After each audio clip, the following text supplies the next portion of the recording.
Bonjour à tous. Écoutez, j'espère que ça marche. Bonjour à tous. Je viens vous présenter donc le programme de mai qui est assez restreint.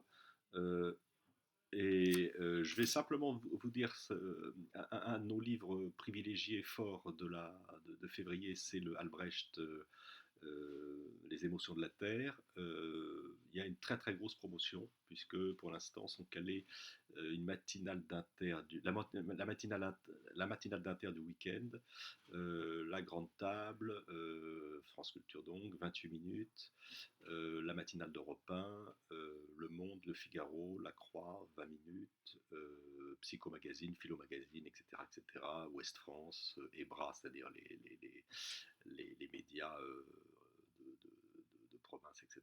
Donc très grosse médiatisation autour du livre d'Albrecht qui vient d'ailleurs 4-5 jours à Paris avec une conférence à l'EHSS avec la présence de Philippe Descola, ce qui est quand même extrêmement prestigieux pour Albrecht et pour le livre. Voilà, donc on croit beaucoup en ce livre avec au cœur vraiment la question des émotions, émotions et environnement qui est peut-être la grosse question aujourd'hui qui est à développer dans nos sociétés.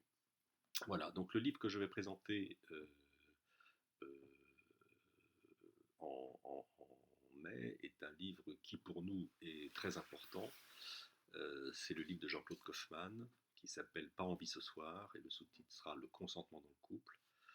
Euh, si vous avez entendu le titre, vous avez sans doute immédiatement compris l'importance du bouquin.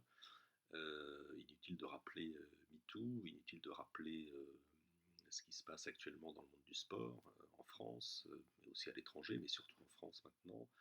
Inutile de rappeler le livre de cette éditrice sur les agissements de Matzneff. Nous sommes dans un moment extrêmement important de prise de conscience de la manière dont les hommes se conduisent envers les femmes, humiliation, violence sexuelle, domination, etc. Mais cette question du consentement, si elle a été abordée dans pratiquement toutes les sphères, n'a jamais été abordée dans le cadre le plus intime et le plus fréquent, celui du couple. C'est la première fois donc qu'un sociologue euh, s'intéresse à cette question. C'est un livre d'environ 250 pages avec de nombreux témoignages, éminemment touchants, parfois bouleversants. La plupart de femmes, mais aussi de certains hommes, qui vivent dans leur couple des situations de non-consentement, voire de viol. Vous savez, c'est ce que Kaufmann appelle soit le viol, c'est-à-dire l'acte brutal euh, de soumission absolue de l'homme en général vis-à-vis de sa compagne, soit ce qu'il appelle cette zone grise, très importante dans le couple, où l'un ou l'autre accepte une relation sexuelle alors qu'il n'en a pas envie, soit pour préserver le couple, soit pour ne pas avoir à se justifier, etc., etc. Il y a une trentaine de témoignages. Et à travers ce livre, c'est la question fondamentale du désir, bien sûr, qui est posée, la question de la sexualité dans le couple. Mais ce qui apparaît, et ce qui est aussi très intéressant, c'est au fond tous les malentendus, les désarrois, les tristesses, les désolations, voire les drames au sein du couple.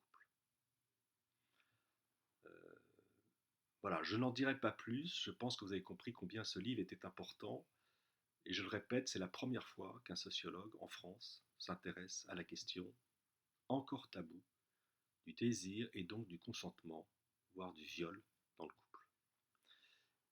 Inutile de vous dire que la promotion sera sur ce livre extrêmement importante, puisque déjà des hebdomadaires, dont l'un, l'Obs, s'intéresse pour avoir l'exclu, et que de nombreuses radios et télévisions, bien entendu, vont sans doute s'emparer de cette question qui reste, je le rappelle, peut-être la question qui n'a pas encore été abordée dans ce qu'on peut appeler l'effet MeToo. Voilà. Euh, je vais juste vous parler d'un livre qu'on sortira, vous en connaissez l'auteur, un des auteurs, c'est Bernard Stiegler, Bernard Stiegler a lancé avec d'autres penseurs, il y a Le Clésio, il y a des scientifiques italiens et anglais, il y a Alain Suppiot, euh, des états généraux sur Greta Thunberg et une réponse à Guterres, directeur général de l'ONU, sur la question du réchauffement climatique et de la crise environnementale. Ces auteurs en général, Le Clésio, Suppiot, Stiegler et de nombreux autres, sont stupéfaits, pour ne pas dire abasourdis, devant la réception de la plupart de ce qu'on appelle l'élite classique à l'endroit des propos de Greta Thunberg.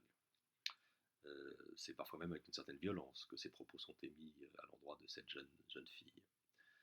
Euh, Ils analysent cette situation-là et surtout, et c'est la force du bouquin que je suis en train de lire, parce qu'il vient simplement d'arriver et c'est pour ça qu'on vous en parle que maintenant, ils établissent un véritable programme de société de transition qui ne soit pas simplement sur la décarbonisation, sur les questions fossiles d'énergie, mais aussi sur comment créer ensemble, co-construire, car la démocratie participative et citoyenne sont extrêmement importantes dans ce livre, une véritable société de transition qui touche donc à la question de l'énergie, à la question de l'habitat, comment vivre ensemble, comment habiter le monde dorénavant, l'importance de la localité, l'importance du rapatriement, j'allais dire, des outils numériques extrêmement dangereux dans la sphère de la collaboration et de la co-conception, c'est-à-dire qu'un outil numérique, une plateforme numérique ne doit pas être quelque chose qui nous vient de l'extérieur et qui nous soumette à des systèmes techniques,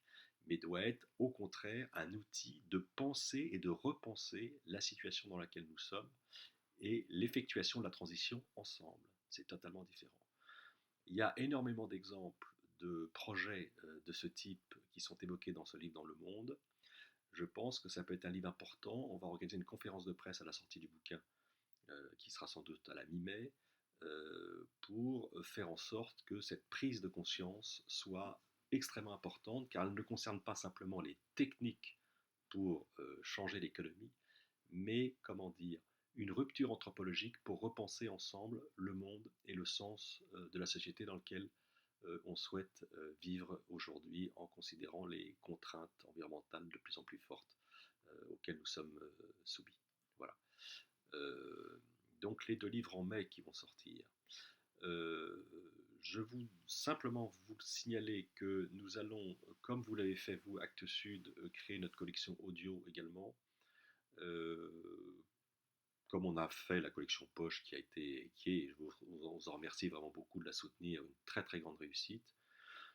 Pourquoi notre collection audio? Parce que là encore, on pense que les liens qui libèrent, ça reste une maison assez cohérente dans ses idées, dans ses transmissions de pensées et d'idées, et que c'est au fond peut-être une référence pour ceux qui pensent à peu près comme nous, ou ceux qui veulent se aborder au même continent que nous, avoir une référence, comme on a une référence grand format, livre grand format, une référence poche, une référence audio. Donc cette collection audio sera lancée sans doute en mai. Elle sera constituée de textes, des textes normaux, puisque les premiers ce sera le texte de François Ruffin, le texte d'Yves Cochet en grand format, et le petit texte de Sophie Maripoulos, Écoutez-moi grandir.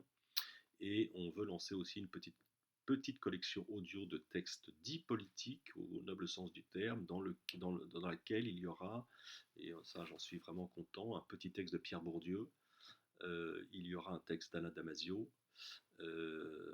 et d'autres qui vont venir, qui seront des textes souvent courts, mais qui nous paraissent importants, vu cette situation politique extrêmement fragile et explosive dans tous les domaines, pouvoir contribuer par des textes courts à innerver, émanciper dans la société des idées à la fois de critiques, mais aussi de propositions ou de science-fiction politique, pour reprendre le petit texte d'Alain Damasio. Voilà, et bien écoutez, j'étais très heureux de parler, non pas avec vous, parce que je suis tout seul malheureusement à parler, mais j'espère qu'un jour on parlera ensemble. À très bientôt, au revoir.